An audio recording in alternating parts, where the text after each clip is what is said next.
IBN 7 हौसला है।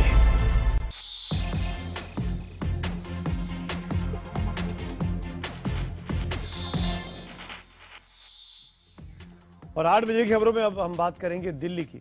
Delhi high court ने जामा मस्जिद के शाही इमाम बुखारी साहब को तगड़ा झटका दिया है। मामला तो था इमाम बुखारी के बेटे की दस्तारबंदी का, लेकिन कोर्ट ने जवाब मांग लिया कि वक्फ बोर्ड की प्रॉपर्टी को इमाम बुखारी अपनी जागीर कैसे बनाए हुए हैं। अदालत के रुख से लगता है कि दिल्ली की जामा मस्जिद अब शाही इमाम के कब्जे से आजाद हो सकती है।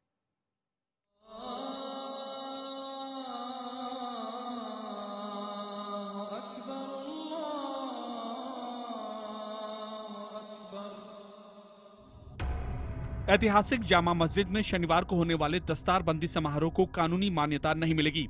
जिस तरीके से दिल्ली की जामा मस्जिद के शाही इमाम सैयद अहमद बुखारी ने अपने बेटे शाबान को नायब इमाम बनाने की कवायद की, उस पर दिल्ली हाईकोर्ट ने गहरी नाराजगी जताई है। अदालत का कहना था कि कानूनन बुखारी को अपने बेटे नायब इमाम चुनने का अधिकार नहीं है, क्योंकि जामा मस्जिद दिल्ली वक्फ बोर्ड की संपत्ति है और सैयद अहमद बुखारी महज उसके कस्टोडियन हैं। लिहाजा वक्फ बोर्ड ही ये तय करेगा कि अगला इमाम या नायब इमाम कौन होगा। वैसे अदालत ने यह भी साफ कर दिया कि वो दस्तारबंदी को नहीं रोकेगा, क्योंकि वो एक निजी कार्यक्रम है। मैं अदालत के इस फैसले का खैर मकदम करता हूं। अदालत में पिटिशनर्स ने जो कुछ कहा है वह हकीकत पर मबनी नहीं है। हम तमाम हकाइक को सामने रखकर अपना जवाब अदालत के सामने मुकर्रर तारीख में पेश करेंगे। हाईकोर्ट ने दिल्ली वक्फ बोर्ड पर भी सवाल उठाया है कि इतना सब जानते हुए भी वो चुप क्यों रहा और रोजाना मस्जिद में होने वाली आमदनी को बुखारी के पास क्यों जाने दिया। अदालत ने बुखारी, दिल्ली वक्फ बोर्ड, भारत सरकार समेत 8 पक्षों को नोटिस जारी कर इस बाबत 28 जनवरी तक जवाब मांगा है। सेरेमनी है, इसकी कोई लीगल सैंक्टिटी नहीं है, कोई कानूनी वैधता इसमें नहीं है और ना ही दी जा सकती इस तरह से नायब इमाम चुनने के लिए, क्योंकि ये सिलसिला सिर्फ दिल्ली वक्फ बोर्ड ही तय कर सकती है। गौरतलब है कि गुरुवार को दस्तारबंदी के खिलाफ दाखिल की गई याचिका पर सुनवाई के दौरान दिल्ली वक्फ बोर्ड और भारत सरकार ने दोनों ने ही ये माना था कि जामा मस्जिद वक्फ बोर्ड की संपत्ति है और बोर्ड को ही इमाम चुनने का अधिकार है। अदालत के आदेश के बाद ये तो साफ है कि इमाम दस्तारबंदी का अपना कार्यक्रम जारी रखेंगे। इसके साथ ही आने वाले दिनों में इस पर भी सबकी नजर रहेगी कि इमाम जो कि अदालत में मौजूद नहीं थे वो अदालत के नोटिस का क्या जवाब देते हैं। कैमरा पर्सन करम सिंह के साथ अमित पांडे, दिल्ली, IBN 7। तो शाही इमाम के लिए झटका है, उनके लिए सुखद खबर है, क्योंकि हमको तो झटका लगा, लेकिन शाही इमाम साहब बड़े खुश थे, कोर्ट के फैसले का स्वागत कर रहे थे। बात करेंगे इसी मुद्दे पर। मेरे साथ स्टूडियो में कुछ खास मेहमान हैं, उनका परिचय आपसे करा दूं। शाही इमाम सैयद अहमद बुखारी के समर्थक हाजी मियां फजउद्दीन साहब हमारे साथ हैं।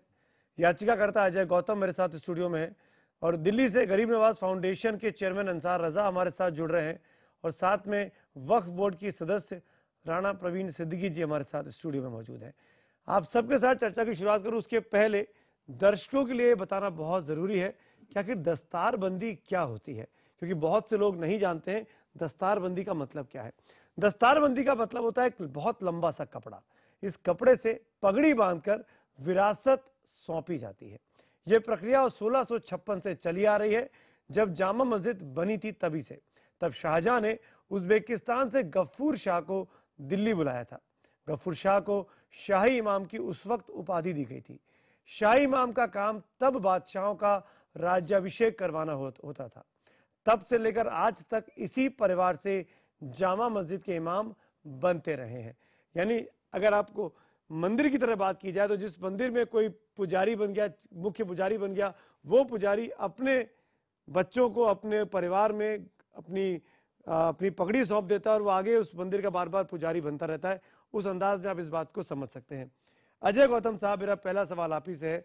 आप कह रहे हैं कि यह फैसला आपके हक में है, शाही इमाम साहब कह रहे हैं फैसला उनके हक में है, आखिर ये फैसला किसके हक में? देखिए, सीधी सी बात है, आप एक औद दिलाने, दस्तारबंदी का मतलब है कि आपने अपनी जो इमामशिप है वो आपने उसको ट्रांसफर कर दिया। इमाम जो है वो उसके लिए बाकायदा वक्फ एक्ट 1995 बना हुआ है और जो एक लीगल आइडेंटिटी को रखता है। हाई कोर्ट ने साफ कर दिया कि इस फंक्शन की कोई लीगल एंटिटी नहीं है, इसको कोई कानूनी वैधता नहीं है। इमाम या नायाम इमाम को अपॉइंट करने का अधिकार सिर्फ वक्फ बोर्ड के पास है। अगर ये दस्तारबंदी होती है तो ये ठीक बिल्कुल उसी तरीके से जैसे मैं इस स्टूडियो में बैठकर लाल किले का आपको शाही बादशाह घोषित कर दूं, लेकिन जिसकी कोई लीगल मान्यता नहीं है, ये मात्र उसी तरीके का एक प्राइवेट और निजी फंक्शन है। क्योंकि पर ये होगा उसी के अंदर, उसी जामा मस्जिद के अंदर ये कार्यक्रम होगा और कल ही होगा। कोर्ट ने ये कहा है कि क्योंकि वो जो बुखारी साहब का परिवार है वो वहां पर सैकड़ों 100 साल से ज्यादा, कल तो कोर्ट इशारा कर रहा था कि बाहर करिए।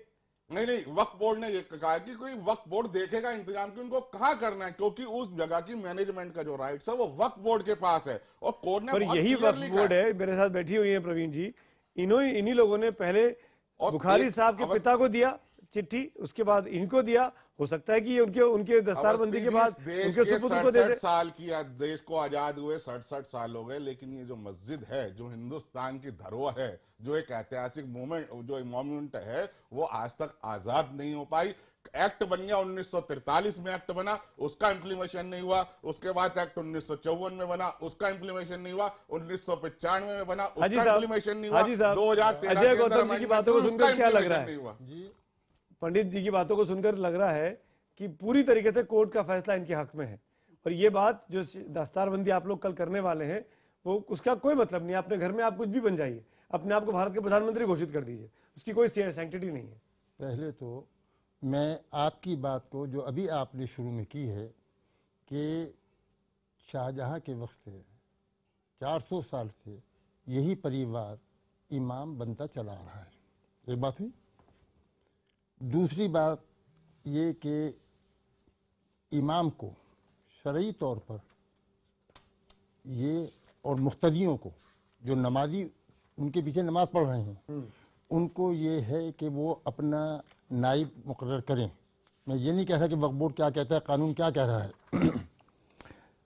अगर जैसे कि गौतम जी फरमा रहे हैं कि 53 से ये 43 कब से कानून बना है वो, और वक्फ बोर्ड, एक बात और आपके इल्म में लिया हूं, जब तक कि हम थोड़ा सा बैकग्राउंड में नहीं जाएंगे तो हम इस डिस्कशन में कुछ हासिल नहीं कर सकेंगे। जी। जामा मस्जिद 1857 से पहले और 1857 म्यूटनी के बाद जामा मस्जिद का इमाम सैयद मोहम्मद शाह थे, और उनके बाद उन्होंने अपने बेटे सैयद अहमद बुखारी को इमाम बनाया और दस्तार उनके बाद ही उनको हो गया। उसी परिवार में चला रहा है। बिल्कुल, इसमें सबको बताइए। अब मैं 2-3 दफा इन इज्तिमा में, इन फंक्शन में दस्तारबंदी के में मैं शरीक हुआ हूँ जी। सबसे पहले सैयद अब्दुल हमीद साहब, सैयद अब्दुल्ला बुखारी के वालिद ने 1973 में, मैं माफी चाहता हूँ बीच में टोक रहा हूँ, ये इतिहास सबको पता है, सब पढ़ चुके हैं, लेकिन मेरा बहुत सीधा सा सवाल है, क्या दस्तारबंदी जरूरी है? क्या फजलुद्दीन साहब नहीं बन सकते वहां के शाही इमाम, या आपका बेटा नहीं बन सकता है? क्यों एक परिवार के पास ये चीज है? नहीं, दूसरी बात आपकी जो है उसका सवाल का जवाब दे दूं मैं आपको कि वक्फ बोर्ड, पहले वक्फ बोर्ड नहीं था, उससे पहले सुन्नी मस्जिद औकाफ था, उससे पहले जामा मस्जिद मुंतजिमा कमेटी। क्या आपका बेटा बन सकता है शाही इमाम, नायाब बन सकता है? इधर तो शाही की बात खत्म कर रहे हैं आप, और इधर शाही को फिर ला रहे हैं। क्या आपका बेटा बन सकता है नायाब? अगर मेरा तो अव्वल बेटा ही नहीं है, और अगर बेटा होता तो वो भी किसी मस्जिद का इमाम होता, अगर इस काबिल होता।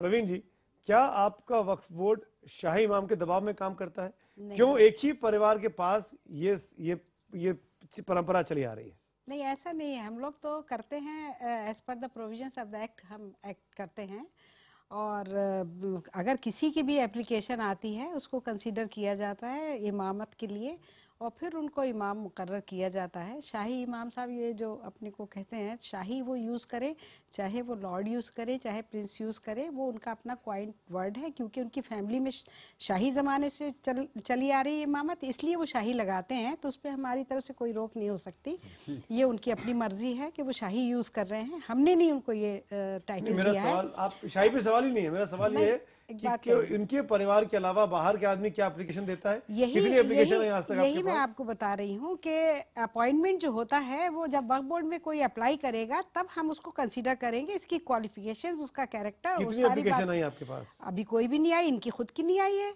जब ये इमाम बुखारी साहब अपॉइंट हुए थे तो इन्होंने, इनके फादर ने डिक्लेयर इनको कर दिया था, वो उनका अपना पर्सनल डिक्लेरेशन था। लेकिन जब उन्होंने हमारे यहाँ मूव किया एक एप्लीकेशन कि भी हमें आप इमाम अपॉइंट कर दीजिए, तो उसको कंसीडर किया गया और आदमी अच्छे हैं और कैरेक्टर के हैं और थियोलॉजिस्ट भी हैं। अंसार रजा साहब कुछ बोलना चाह रहे हैं। अंसार रजा साहब, आप मुझे सुन पा रहे होंगे, आपके हिसाब से? जी सुन रहा हूं मैं। क्या आपकी औलाद इमाम हो सकती है जामा मस्जिद की?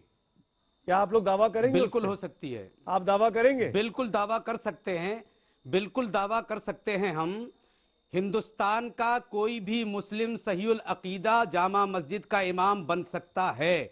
इसमें ना तो मुक्तदियों का कोई मसला है। ये जो परवीन साहिबा बैठी हुई हैं, ये वक्फ बोर्ड की बहुत एक्टिव मेंबर हैं। इन्होंने अभी एक बात कही है कि इनके पास कोई एप्लीकेशन यहां से भी नहीं आया। तो सबसे पहले हाई कोर्ट तो वक्फ बोर्ड को जाना चाहिए था कि जब हमारे पास कोई एप्लीकेशन नहीं आया तो वो अपने लड़के को कैसे इमाम घोषित कर रहे हैं। ये क्यों गौतम जी को जाना पड़ा वक्फ बोर्ड में? क्यों परवीन साहिबा नहीं गई या दिल्ली वक्फ बोर्ड नहीं गया? जवाब देना चाहूंगी इसका। तो आप जवाब दीजिएगा, अच्छा पॉइंट है। अंसार रजा ने सीधा सवाल किया प्रवीण जी आपसे, क्या मैं उसमें एक चीज और जोड़ता हूं, क्या वक्फ बोर्ड इमाम साहब के दबाव में रहता है? आखिर क्यों वक्फ बोर्ड अपनी तरफ से कोशिश नहीं करता कि हमको नया नायाब इमाम चुनना है? आप क्यों नहीं इश्तिहार देते? देखिए, नायब इमाम, अगर इमाम अपनी ड्यूटी सही से परफॉर्म कर रहा है और वहाँ कोई ज़रूरत नहीं है नायब इमाम की, तो इसलिए नायब इमाम नहीं मुकर्रर किया गया। लेकिन इसका ये मतलब नहीं है कि इमाम बुखारी साहब खुद अपने आप ही अनाउंस कर दें कि मैं अपॉइंट, क्योंकि वो तो खुद ही वक्फ बोर्ड के एम्प्लॉई हैं, वो कैसे दूसरे आदमी को एम्प्लॉय कर सकते हैं? ये डिक्लेरेशन टोटली इलीगल है, गलत है, वो उनका कोई राइट नहीं है। ये राइट, जब वो दस्तारबंदी की हाँ, घोषणा तो ये की, इसके लिए ये है कि हम क्यों जाएं कोर्ट? हमारे पास अपनी पावर्स हैं, हमारा एक्ट में सारा प्रोविजन है, हम मीटिंग करेंगे और उसमें आप अपने एक्ट के तहत इमाम साहब को हटा भी सकते हैं? बिल्कुल हटा सकते हैं। क्यों नहीं हटाया अगर उन्होंने गलत काम किया? अब वो कर रहे हैं, अभी कल हो जाने दीजिए ना, उसके बाद अभी तो हुआ भी नहीं है। देखिए, पहली बात ये है कि जो कॉन्स्टिट्यूशन के जो आर्टिकल 18 सब क्लॉज 1 है, उसमें क्लियरली डिफाइंड है कि रजवाड़े, शाही, जितने भी ये मेजेस्टी वाली चीज है, जितने ग्लोरियस रॉयल चीज, वो सारी की सारी चीजें खत्म हो चुकी है। मस्जिद शाही हो सकती है, उसका इमाम शाही नहीं हो सकता। और ये शाही टाइटल की यूज करके जो पॉलिटिकल और अंसार रजा कुछ बोल रही है जी, अंसार भाई, ये और दूसरी बात, ये दोनों बुजुर्ग बैठे हैं मेरे साथ में, मेरे से बड़े हैं, क्या मस्जिद का क्या रोल है और इमाम का क्या रोल है, एक्ट में भी डिफाइंड है, कोर्ट ने भी डिफाइंड। अंसार रजा साहब जी बोलिए, फिर मैं आपके पास आता हूँ। अंसार रजा बोलिए। जी, मैं परवीन साहिबा से ये पूछना चाहता हूं कि अगर कल हो करके मैं एक एप्लीकेशन दे दूं कि मैं दिल्ली की शाही मस्जिद का इमाम बनना चाहता हूं, तो क्या वो हमें अपॉइंट करेंगी? ऐसा है कि पहले तो अगर शाही इमाम साहब जो भी कर रहे हैं उसके खिलाफ उनको पहले शोकॉज दिया जाएगा, उनकी इंक्वायरी होगी, या इंक्वायरी ना भी। अरे कब देगी आप? दस्तारबंदी कल है, अरे कल है तो जब एक्शन हो जाएगा उसके बाद ही तो फिर ये सब होगा। एक्शन के बाद रिएक्शन करेंगे। एक्शन के बाद रिएक्शन होगा। सपोजिंग वो कल कैंसिल कर दे, एक महीने से इश्तिहार आ रहे हैं, क्या कर रही थी आप लोग? इश्तिहार आना एक बात है, वो उनका अपना पर्सनल मामला है, वो कुछ भी करें, लेकिन ये कि हमें ये पता चल रहा है कि वो ये मैं कह सकता हूँ। आज प्रवीण जी हमारे साथ बैठी है, आप ही ने कहा वक्फ बोर्ड की बहुत ही एक्टिव मेंबर है। आज ये इस राष्ट्रीय चैनल पर IBN 7 पर ये भरोसा दे रही है कि कल जैसे ही दस्तारबंदी की प्रक्रिया पूरी होगी, रस्म पूरी होगी, वक्फ बोर्ड नोटिस इश्यू करने वाला है। मैं ये चला दूं नोटिस? ये कह रही हूं कि हम मीटिंग करेंगे, कुछ नहीं होगा, नोट कर लीजिए मेरी बात को। तय होगी, वक्फ बोर्ड कुछ नहीं करेगा। क्यों नहीं करेगा अंसार रजा साहब? क्या वक्फ बोर्ड डरता है? हमें मालूम है, हम जानते हैं, क्या वक्फ बोर्ड डरता है कि कुछ नहीं होगा? मेरा व्यू है, हो सकता है और मेंबर्स एग्री ना करें इससे। क्या वक्फ बोर्ड डरता है? वक्फ बोर्ड क्यों डरेगा? उसके पास तो अपनी पावर अलग है। किसी के क्यों अब तक एक्शन नहीं लिया आप लोगों ने? एक्शन लेना ऐसा नहीं होता, आप जैसे कहते हैं, बोर्ड है और डेमोक्रेटिक प्रोसेस है। अभी तक एक महीने से इश्तिहार चल रहे हैं, चैनलों में खबरें चल रही हैं, अखबारों में। आपकी एक बार मीटिंग भी नहीं हुई? वो आदमी बोर्ड की नहीं, ऐसा है कि इस वक्त चेयरमैन नहीं है ऑफिस में, जैसे नवाज शरीफ वहाँ के प्रधानमंत्री को दावत दे रहा है, डिसॉल्व हो गई, डिबेटें चल रही है टीवी पर, आप लोग खामोश बैठे हैं। बहुत इंपॉर्टेंट इशू रेज कर रहे हैं कि आप देश के प्रधानमंत्री का जो पद है आप उसको जो है नीचा दिखाते हैं सार्वजनिक रूप से। आप सुप्रीम कोर्ट के पहले एक गवर्नमेंट चलाते हैं, आप कहते हैं कि मुसलमानों ने गोधरा कांड के लिए उसको माफ नहीं किया। हाजी साहब, आप उस व्यक्ति को महिमा मंडित ये भी एक मामला है, बिल्कुल। उस आदमी को महिमा मंडित मैं इस पे आऊंगा अजय जी, जिसके ये कारण तो 100 से ज्यादा निर्दोष लोग मारे गए। अजय जी, हमारे सैनिक अजय जी, पिछले 3 महीने मुद्दे में पर देश में कई तो बार बहस हो गई है। आज हम शाही इमाम पे बात कर रहे हैं। अब बेइज्जत करके एक दुश्मन मुल्क के प्रधानमंत्री को बुलाते हैं। ये हाजी साहब, against the sentiments of nation. हाजी साहब, तो सुना है, क्या इन्विटेशन वक्फ दिया गया है? पर इमाम साहब का कब्जा है, इमाम साहब का नहीं खौफ है, क्या इमाम साहब नहीं के बादशाह पहले हैं? तो मैं इनकी क्यों डरते हैं? इन्होंने जो एक बात फरमाई और आप जो कर रहे हैं, इमाम और उसका नायब इमाम, नायब इमाम का मकसद क्या है, उसका फंक्शन क्या है? उसका फंक्शन ये है कि अगर इमाम बीमार है तो नायब इमाम नमाज पढ़ा दे। ठीक है, ये बात हो गई। हाँ। अब उसके बाद एक मौज़न है, इमाम के पीछे जो अजान देता है और तकबीर कहता है। अगर इमाम नहीं है और नायब इमाम भी तो मौज़न नमाज पढ़ा सकता है, ये एक प्रोविजन है। ठीक है।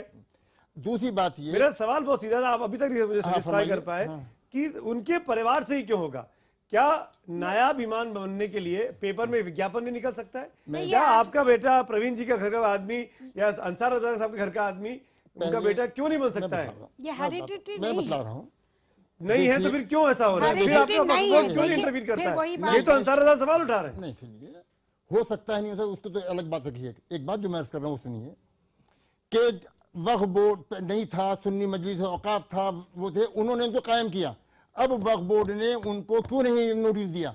वक्फ बोर्ड क्यों पीछे रही? और जब वक्फ बोर्ड इमाम ने अपना 73 में जब इमाम बनाया गया और 2000 सारी गलती वक्फ बोर्ड की है? नहीं, प्रवीण जी, उन्होंने इनको अप्लाई किया रजिस्टर करने के लिए, और कोई अप्लाई नहीं करता डर के मारे। देखिए ऐसा लग रहा है कि जैसे किसी की इन्होंने कोई वक्फ बोर्ड की नेग्लेंसी है कि वक्फ बोर्ड ने क्यों नहीं। अब ये वक्फ बोर्ड पे आ गया, शाही इमाम अपने बेटे को बना रहे हैं, वो ठीक कर रहे हैं, बिल्कुल ठीक कर रहे हैं। ये इनकी नाकाबिलियत है। एक लास्ट कमेंट मेरे पास बाकी। हाँ जी, अंसार रज़ा साहब, आपका मौका, लास्ट कमेंट। आप परवीन साहिबा से पूछिए कि क्या कल के फंक्शन में वक्फ बोर्ड के मेंबरान शरीक होंगे कि नहीं होंगे? नहीं, हमें तो कोई इनविटेशन नहीं है, नहीं होंगे। अब बताइए, वक्फ बोर्ड की मस्जिद और वक्फ बोर्ड के लोगों को दावत नहीं है? ऑफिस में कार्रवाई करेगा, मीटिंग होगी, उसमें सबकी राय ली घर का निजी कार्यक्रम हो रहा है। अंसार रज़ा साहब, जाएगी। मैं कोर्ट की बात मान लेता हूँ, दिल्ली हाई कोर्ट की, ये उनके घर का निजी फंक्शन हो रहा है, होने दीजिए। अपने घर में वो किसी को कुछ भी बनाए, पर अब सवाल ये कि जो लोग कानून के पैरोकार हैं, जिनको कानून बनाए रखना है, उस वक्फ बोर्ड क्या करता है? हम कल फिर या परसों फिर इस मुद्दे पर डिबेट करेंगे और फिर मैं आप सबको बुलाना चाहूंगा और हम सब मिलकर पूछेंगे वक्फ बोर्ड से कि हम क्यों ना माने कि इस पूरे व्यवस्था में वक्फ बोर्ड की नाकाबिलियत सामने आ गई है। शुक्रिया हमारे कार्यक्रम में जुड़ने के लिए आप चारों का। मैं माफी चाहता हूँ, वक्त की बहुत कमी है। मैं गौतम साहब से ये मौदबान अर्ज करूंगा कि उछल कर और गुस्से में कोई बात न करें। नहीं, चलिए, फिलहाल मेरे पास वक्त की कमी है। बहुत बहुत शुक्रिया आप सबका।